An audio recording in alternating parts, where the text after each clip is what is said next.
Be absolutely gobsmacked if the Chiefs take an offensive lineman at number 9. They, unless there is something that I am totally unaware of going on with Josh Simmons, who had a mercurial rookie year for sure. You know, he left the team for a month. And then the very end of the year suffered an injury, but it was a broken wrist when his own teammate ran into him. So not the type of thing that you think would be lingering. They have a first-round pick at left tackle who, when he played, was excellent.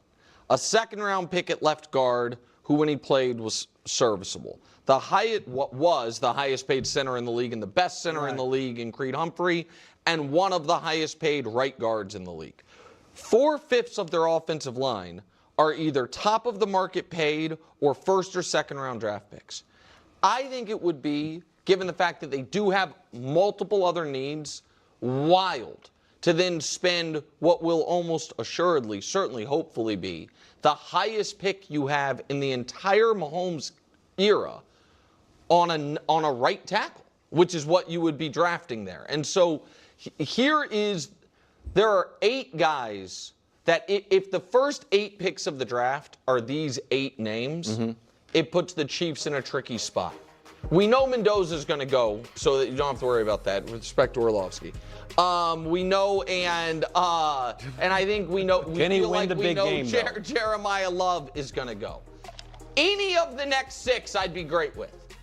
If all 6 of those guys are gone, the 3 edge rushers, the do-it-all linebacker, Caleb Downs, who people thought might be the best player in college football, and in my opinion, the best receiver, Carnell Tate, that then puts you up against it.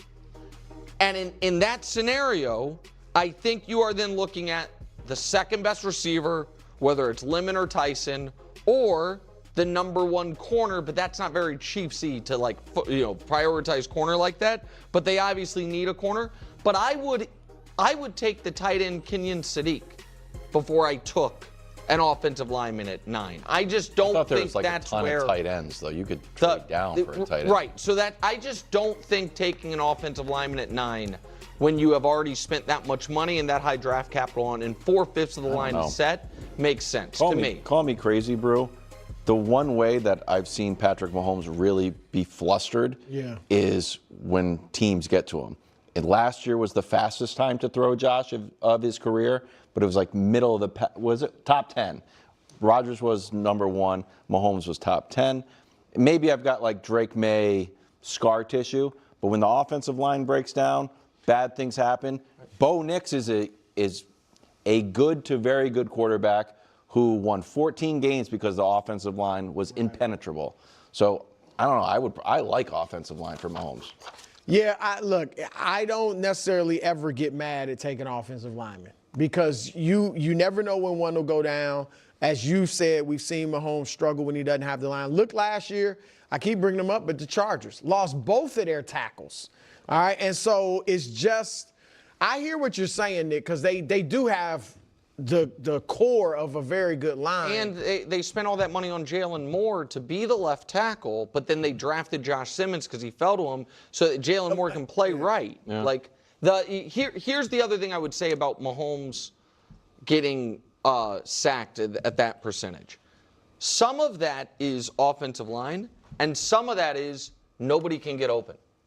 And so that's the argument to taking a wide receiver, Brew, is another thing that helps a wide receiver is a guy who can beat man coverage and instantly get open. And so I think the biggest need on the team is edge rusher. Because another thing that helps the quarterback is, we're starting inside the other team's 20 because we have a strip sack. I also look at when the best edge rushers and the best receivers in the league are now $40 million a year players. Yeah. If you think you can get a blue chipper there at those spots when you're drafting in the top 10 for the first time since you drafted Mahomes and hopefully the last time while Mahomes is on your team, I think that's what you have to prioritize. Yeah. I find this pretty amusing. Honestly. You know, all the discussion and the scrutiny about the offensive line, and now we're hearing, oh, the O-line is actually great. You've got first and second round picks, all these talented players, etc., etc. And it just makes me think, well, which is it? Which one is it? And now you're saying, well, a lot of those sacks happened because nobody was getting open. And I'm like, that's just not accurate. That's definitely not accurate, but okay. And then when you want to bring up time to throw, Patrick Mahomes' time to throw was 2.93 seconds. He ranked 15th longest. So, Justin Herbert was at 2.93. Kyler Murray was 2.91. Bo Nix, with his supposedly amazing O-line that's the reason they won their games, according to some, was at 2.83. Dak Prescott 2.78. Matthew Stafford 2.71. Kirk Cousins 2.5. Aaron Rodgers 2.5. Sam Darnold at 2.71. What are we even discussing right now? I mean, seriously. Josh Allen 3.02. J.J. McCarthy 3.01. And here's something pretty interesting. Because Patrick Mahomes was blitzed, when the pressure actually got to him off a blitz and the pressure actually reached him, it was 49 dropbacks with pressure. And he was only sacked 7 of those times. And to put that in context, Jared Goff was sacked 16 times, but he had 90 dropbacks with pressure. So again, when we look at just the actual dropbacks themselves, when blitzed, 224. So 224, and Patrick Mahomes was at 143. So again, when you examine the rate at which the pressure actually got through to Mahomes himself. And then when you look at when he wasn't formally blitzed, but the pressure still eventually got there, Patrick Mahomes had 156 dropbacks with pressure and 27 sacks.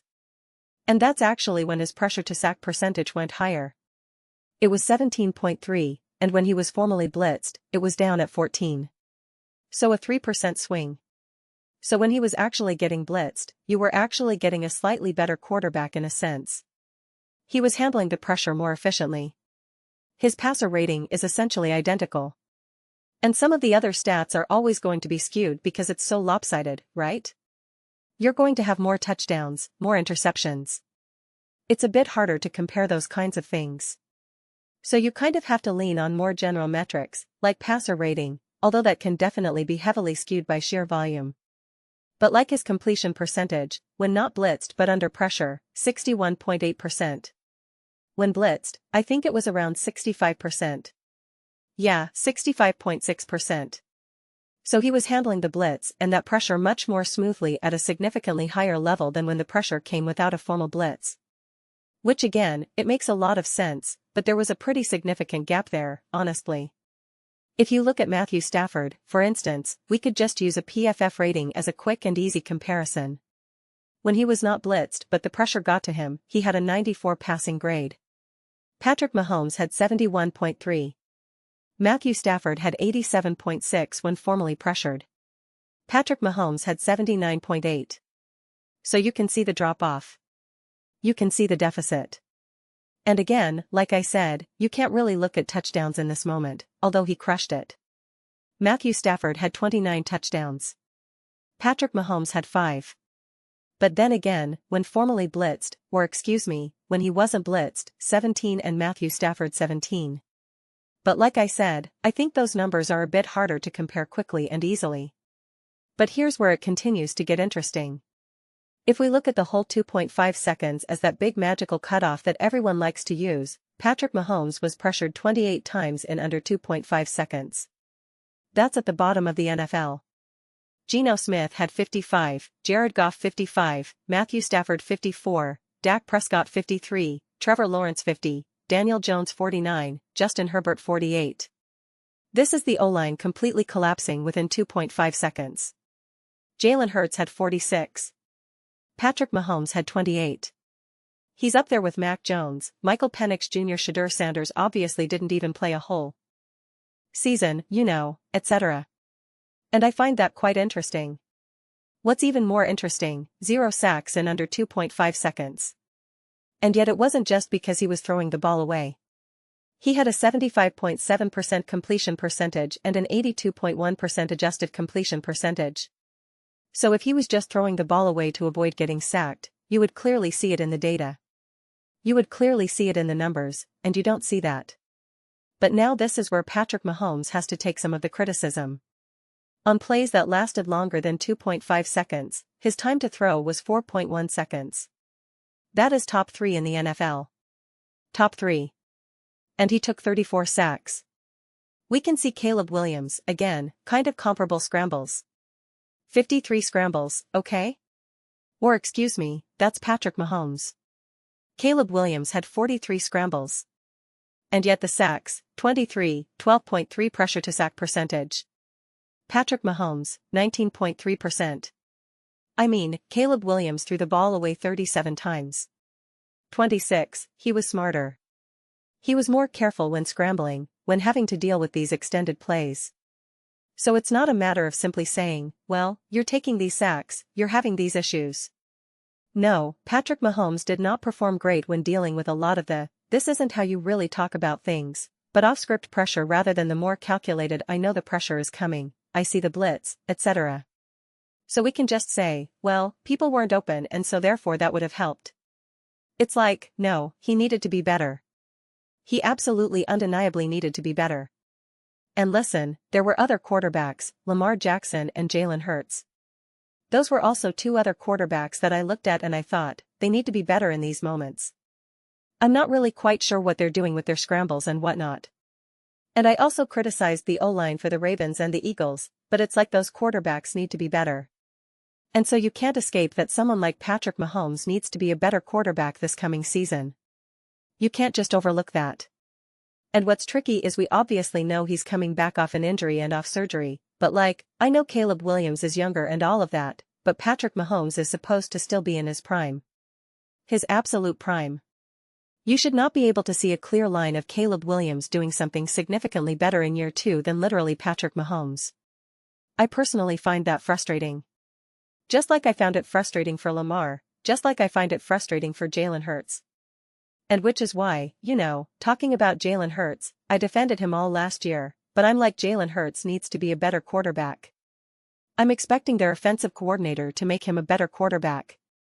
And we can say Patrick Mahomes' receivers weren't open, the O-line this and that, but it's like Patrick Mahomes needs to be a better quarterback.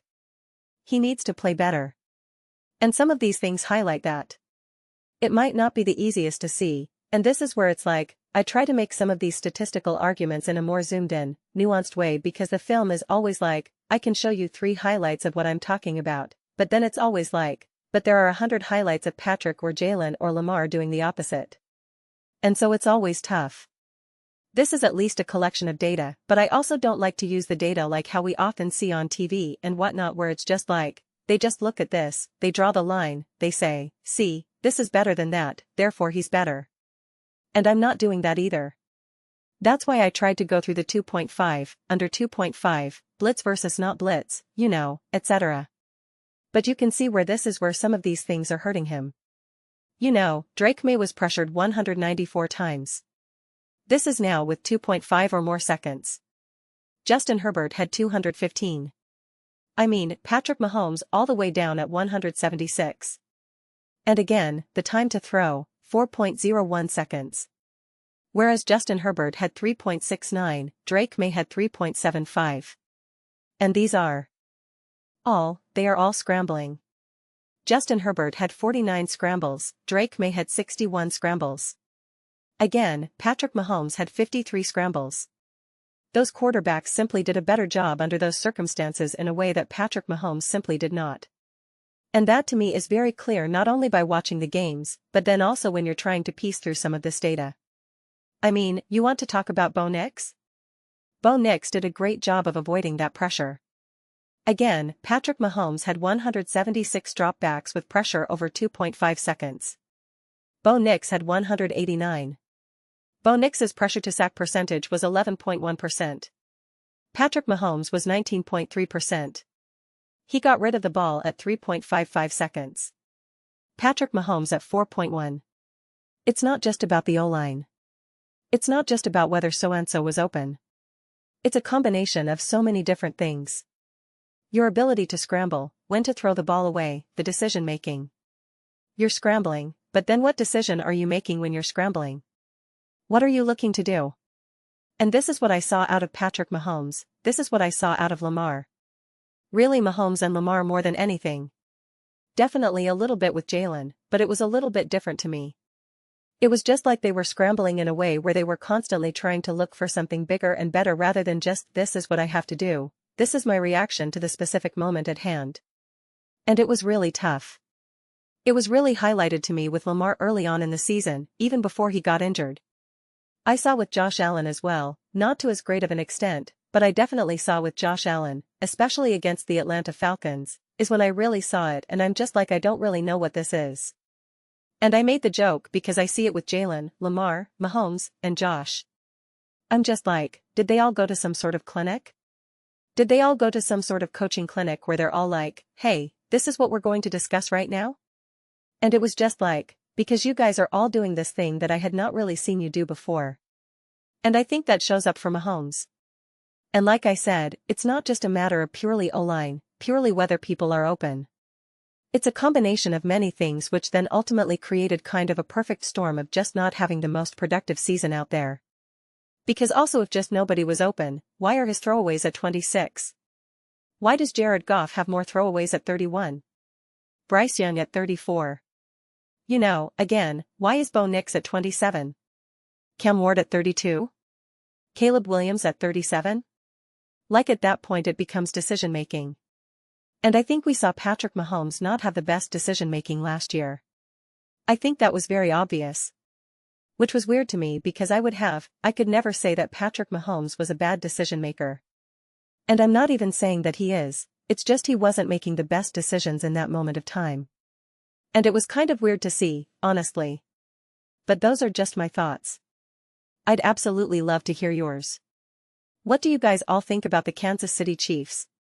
And, you know, do they draft O-line?